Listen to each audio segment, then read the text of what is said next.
Sir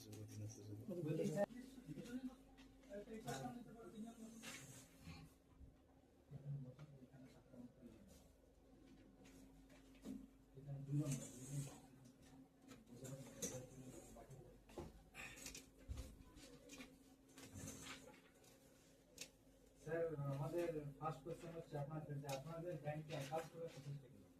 account খোলার প্রসেসটা এখন হচ্ছে প্রথমে কারেন্ট সেভিংস বা কারেন্ট যে অ্যাকাউন্টে খুলুক এখন অ্যাকাউন্টটা দেওয়া হবে। তারপরে কেওয়াইসি নিতে হবে, নো ইউ কাস্টমারটা প্যান কার্ড আধার কার্ড নিতে হবে। আধার কার্ড অ্যাড্রেসটা কিন্তু যেখানে অ্যাকাউন্টটা খুলবে তার কাছাকাছি অবস্থিত হতে হবে। এবং এখন যে সিস্টেম হয়েছে সিস্টেমটা একটু অন্যরকম, আধার ভেরিফিকেশন। মানে আধারটা যখন আপনি দেবেন একটা সাইট আছে, সাইটে আমরা এন্ট্রি করবো, আধার ওটিপিটা যাবে, ওটিপিটা বললেই তবে আপনার কেওয়াইসিটা বলতে হবে। তার সঙ্গে প্যানটা চেক করতে হবে মেশিনে, আমাদের এই সাইটে গিয়ে প্যানটা ভ্যালিড আছে কিনা, যার তার প্যান নিয়ে চলে এসছে কিনা। কাস্টমারটাকে প্রথমবার ম্যানেজার বাবু বা যিনি অফিস আছেন তার কাছে আসতে হবে, প্রথমবারটা তাকে দেখে সইটা কিন্তু তার কাছে করে অ্যাকাউন্ট যেন তারই হয়। আপনার অ্যাকাউন্ট উনি চলে এসছেন নিয়ে আপনার ডকুমেন্টস সেটা যেন না হয়, এটা যিনি অফিসার আছেন তাকে অ্যাসিওর করতে হবে। তারপরে স্যার আপনার এখানকার লোন নেওয়ার প্রসেসটা কি? লোন অনেক রকম থাকে, কি লোন নেবেন বলুন। সেটা 15-20 রকমের লোন আছে। একটা লোন বলে দিলে হোম লোনটা, হোম লোন নিতে গেলে 4 রকমের home loan. Land purchase loan, house building loan মানে বাড়ি যেটা বানায়, house purchase loan, flat purchase loan. এক্ষেত্রে কি হয়, যিনি লোনটা নেবেন তার কাছ থেকে কাগজগুলো নিয়ে প্রথমে আমরা লিগ্যাল সার্চিং এ পাঠাই। ওটা বলে ইনকাম ম্যাচ। ইনকাম ম্যাচের অর্থ হলো জমিটার কোনো লিটিগেশন আছে কিনা, জমিটা আপনি যদি লোনটা শোধ না করেন ব্যাংক ফ্রিলি বিক্রি করতে পারবে কিনা।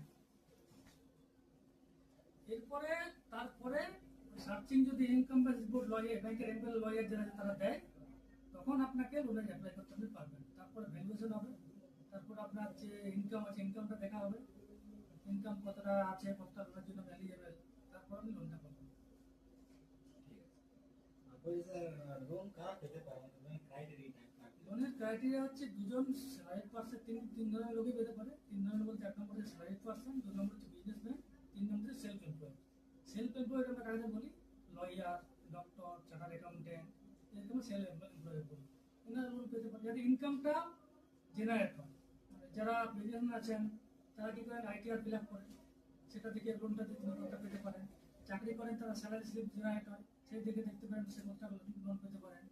সেলফ এমপ্লয়েড যারা আছেন তাদের ওই ইনকাম রিটার্ন আছে সেরকম, ওটা দেখে লোনটা তাকে দিই। আপনাদের ব্যাংকে অ্যাকাউন্ট হোল্ডার? ব্যাংকে অ্যাকাউন্ট শুনতে ব্রাঞ্চে ব্রাঞ্চে ব্রাঞ্চে মোটামুটি 22,000-এর মতো অ্যাকাউন্ট আছে। আচ্ছা, আপনাদের এই ব্রাঞ্চে ব্যাংকে মোটামুটি আমাদের 2 জেলা মিলে প্রায় 12.5 লাখ অ্যাকাউন্ট আছে। স্যার ম্যাক্সিমাম কত টাকা ট্রান্সফার করা? ম্যাক্সিমাম প্যান কার্ড থাকলে তার কোনো লিমিট নেই, ইনকাম ট্যাক্স যদি তাকে পারমিশন দেয়। আপনার আরটিজিএস আর এনইএফটি লিখানো হয়? হ্যাঁ, তার একটা প্রসেস 2 লাখ টাকা পর্যন্ত NEFT, national electronic fund transfer, আর 2 লাখ টাকা বা 2 লাখ টাকার উপর হলে আরটিজিএস, তার ফুল ফর্ম হচ্ছে রিয়েল টাইম গ্রস সেটেলমেন্ট, যেটাতে টাকাটা একটু দ্রুত যায়, এনইএফটিতে একটু স্লো যায়। রিজার্ভ ব্যাংক গুলো সেটেল করে, আরটিজিএস এর সেটেলমেন্টটা খুব তাড়াতাড়ি হয়, আর এনইএফটি সেটেলমেন্ট একটু দেরি করে হয়, কিন্তু টাকাটা কম থাকে। আর বলছি স্যার আপনাদের ব্রাঞ্চ জনসাধারণের জন্য কি কাজ করে?